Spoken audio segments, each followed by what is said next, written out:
గౌరవనీయులు కోనిదాల పవన్ కళ్యాణ్ గారు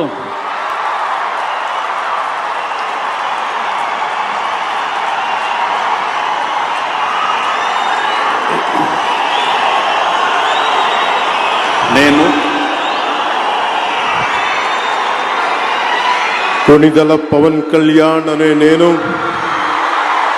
శాసనం ద్వారా నిర్మితమైన భారత రాజ్యాంగం పట్ల నిజమైన విశ్వాసం విధేయత చూపుతానని, భారతదేశ సార్వభౌమాధికారాన్ని సమగ్రతని కాపాడుతానని, ఆంధ్రప్రదేశ్ రాష్ట్ర మంత్రిగా నా కర్తవ్యాలను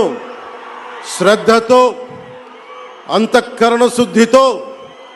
నిర్వహిస్తానని, భయం గాని పక్షపాతం గాని రాగద్వేషాలు గాని లేకుండా రాజ్యాంగాన్ని శాసనాలని అనుసరించి ప్రజలందరికీ న్యాయం చేకూరుస్తానని దైవ సాక్షిగా ప్రమాణం చేస్తున్నాను.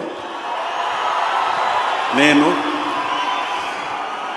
కొనిదెల పవన్ కళ్యాణ్ అనే నేను ఆంధ్రప్రదేశ్ రాష్ట్ర మంత్రిగా నా పరిశీలనకు వచ్చిన లేదా నాకు తెలియవచ్చిన ఏ విషయాన్ని నా కర్తవ్యాలను సక్రమంగా నిర్వహించేందుకు అవసరమైన మేరకు తప్ప ప్రత్యక్షంగా కానీ పరోక్షంగా కానీ ఏ వ్యక్తికి లేదా వ్యక్తులకి తెలియపరచనని లేదా వెల్లడించనని దైవ సాక్షిగా ప్రమాణం చేస్తున్నాను.